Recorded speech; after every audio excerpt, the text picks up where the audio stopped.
Buen día, mi nombre es Anthony Farid Vivaflores. A mi grupo nos tocó exponer sobre el tema, como un pequeño resumen sobre el tema bicentenario. Este es un gran tema, tenemos bastantes puntos de exposición. Nuestro tema era largo, así que lo dividimos en 5 puntos, en 5 temas. Somos 6 compañeros. Cada compañero le tocó un tema bastante importante. Hablaremos sobre muchos puntos del bicentenario y de lo que representa la historia de Honduras en un tema expansivo, se podría decir. A mi persona le tocó hablar sobre la introducción a este tema. De mi parte leí todo el texto, pero lo que más me llama la atención es una persona, Ramón O'Kelly. Ramón O'Kelly nació en 1935 y lastimosamente murió en 2004. Pero ¿por qué lastimosamente? Bueno, este fue un hombre que apoyó bastante a Honduras históricamente. Sus obras, sus historias apoyaban a Honduras en una cantidad que lo hacía ver como una nación fuerte y a la vez la hacía ver como una nación que se quería levantar. Los mismos textos nos hablan sobre que Ramón O'Kelly veía a Honduras como una Honduras próspera o como una Honduras que quería desarrollarse. Hay un pequeño texto que habla sobre que Ramón O'Kelly habla sobre una Honduras desarrollada, una Honduras que quiere ser próspera, una Honduras en crisis social. Y para ser más exactos, le leeré un texto de Ramón. En su meditación sociohistórica definió a Honduras como una sociedad que a la vez vive bajo una crisis crónica. Tiene también una capacidad de resiliencia. Hace unas décadas se discutía si éramos un país de vías de desarrollo o si éramos un país que viviría por décadas en la misma sociedad económica, tanto como en población, o como un país que se mantendría en un mismo punto y no avanzaría. Hoy habría que preguntarse si más bien en vías de catástrofe, lo que bien decíamos, si es que esta no ha llegado ya. Ramón O'Kelly tenía una visión de una Honduras próspera, pero a la vez tenía una visión de una Honduras estancada. Y es lo que nos pregunta el texto, si realmente estamos en una Honduras próspera o en una sociedad que está estancada en un punto donde no puede salir. Por eso este texto se trata más sobre unos puntos breves sobre Ramón O'Kelly, ya que este quería ver a una Honduras mejor.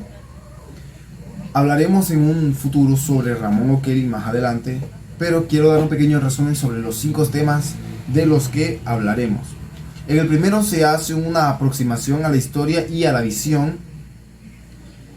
presentada en la interpretación como la independencia de Centroamérica y su significado para Honduras. En el segundo apartado se hace una referencia a un futuro. En el tercero apartado se presenta lo que el autor llama la herencia histórica de Honduras y los problemas para la construcción de la nación y del Estado. En el cuarto tema hablaremos o se nos explicará sobre la presente y su interpretación y balance de la narrativa de la Honduras del presente y la de los últimos años. Y en el último tema hablaremos un poco sobre el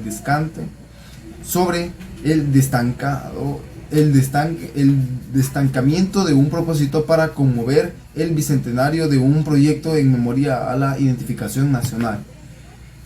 Hablaremos un poco de estos temas al final del video, pero esperamos que nuestros compañeros expliquen bien sus temas para que ustedes puedan entender muy bien lo que es el bicentenario, la identificación nacional y lo que en las personas se siente en estos momentos después de la independencia de 1821. Gracias. Una narrativa e imagen de la historia de Honduras. Desde análisis de textos sobre historia, antologías, obras, libros, el historiador que fue O'Kelly ha dejado de qué hablar mediante todo esto que hizo. Él no se centraba en la personalidad que tenían los gobernantes, sino en las dinámicas gubernamentales, a lo que esto le llevó a analizar la acción de los distintos gobiernos en el ámbito nacional. Gracias al análisis que hizo sobre los gobiernos desde el primer jefe de Estado de Honduras, quien era Dionisio de Herrera, hasta el gobierno de José Ramón Villeda Morales, lo complementó con una nueva serie de artículos que fueron publicados 18 años después del gobierno de José Villeda, a lo cual llamó o nombró como Cronología de la Soberanía Militar, en donde hizo un análisis de la irrupción de los gobiernos militares en Honduras. Y gracias a su dedicación sobre la historia en Honduras, le abrieron más puertas hacia los verdaderos y distintos significados que tiene Honduras y su historia sobre la sociopolítica. En Honduras primero fue la independencia y después vino la imprenta. A diferencia de otras regiones americanas en las cuales el movimiento de independencia adquirió connotaciones violentas, en la capitanía de Guatemala el experimento de Cádiz se vio con gran esperanza, a pesar de la grave recesión económica y la negativa actitud regionalista que se oponía a la implantación de la reforma. En Honduras se observó que el proceso independentista se produjo prácticamente sin ilustración, sin educación y sin conocimiento, y sobre todo sin la participación del pueblo, lo cual fue significativo para lograr su sostenibilidad. Con la independencia, el país no logró acceder a una modernidad política temprana capaz de generar una opinión política moderna que permitiera la sostenibilidad del proyecto independentista. Asimismo, fue Dionisio de Herrera, más que ninguna otra figura de la independencia, que vio la necesidad de que Honduras entrara en la senda de la modernidad política y la construcción de una opinión pública moderna, que para ello pretendió generar nuevos espacios de opinión pública y la sociabilidad para que cada vez más hondureños y hondureñas conocieran las ideas de libertad y lo que significaba verdaderamente la independencia. Desde su gobierno, Herrera procuró adquirir una imprenta para el Estado hondureño, pero no fue sino hasta el año de 1829 que la imprenta llegó a Honduras.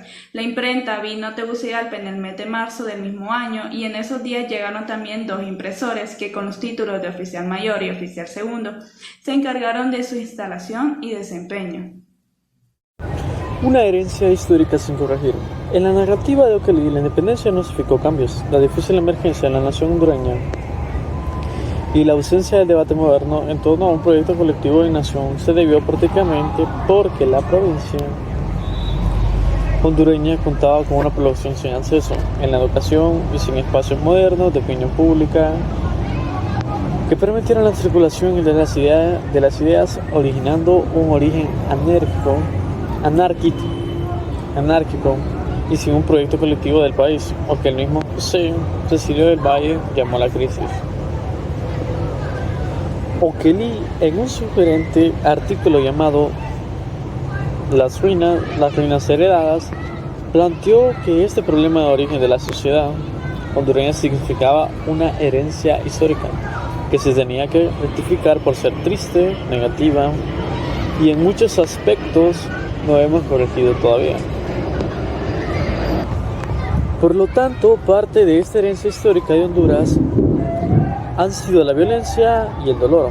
En cuanto se refiere a la vida humana, no ha variado la situación denunciada por Rafael Eliodoro Valle, con la única diferencia de que antes los cadáveres de los que se consideraban subversivos se balaceaban.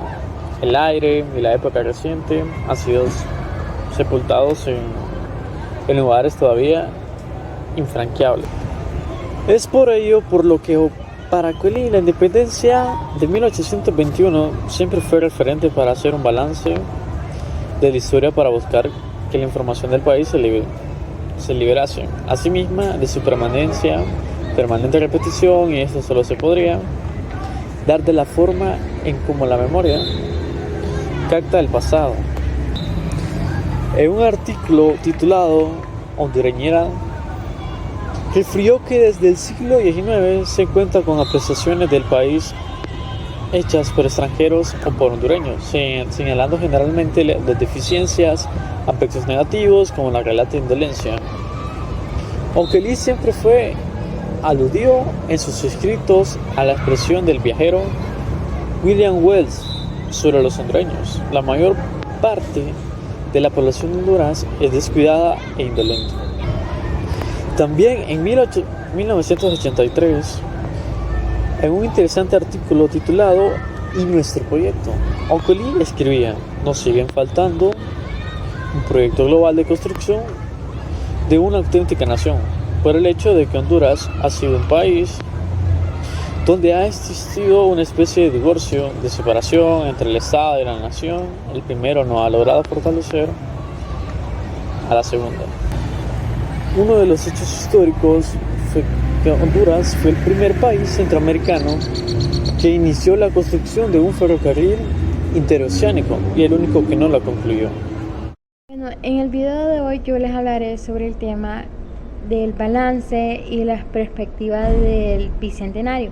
Bueno, cuando hablamos sobre el balance del bicentenario, esto implica examinar los eventos históricos, los logros políticos, los económicos y sociales, así como los aspectos culturales y científicos que han moldeado la trayectoria de un país desde su independencia o fundación. Desde el presente, esto incluye evaluar cómo se han cumplido las metas y las aspiraciones establecidas en los momentos claves de la historia nacional. En algunos de los términos políticos se considera el sistema de gobierno y los avances hacia la democracia, la estabilidad institucional, los derechos humanos y el Estado de Derechos. Se evalúa si se han alcanzado los objetivos de justicia social, sobre la igualdad de las oportunidades y la participación de los ciudadanos. Un pequeño resumen sobre el balance y la perspectiva del bicentenario es una evaluación crítica de los logros y los desafíos de un país desde sus primeros 200 años de existencia y proporciona una base para reflexionar sobre el camino recorrido y definir una visión del futuro para el país. Buenas. La formación de esta conciencia colectiva de la nación es un proceso que por un lado implica captar la memoria o tener una memoria histórica patria y por otro alcanza la madurez histórica de forjas la identidad nacional no solo dentro de los márgenes localistas, sino regionales, de sentirse centroamericanos y extrarregionales. Forjas una identidad de los hondureños con la nación implica por lo menos intentarse en 3 procesos: la reforma de las conductas sociales y personales. Gracias.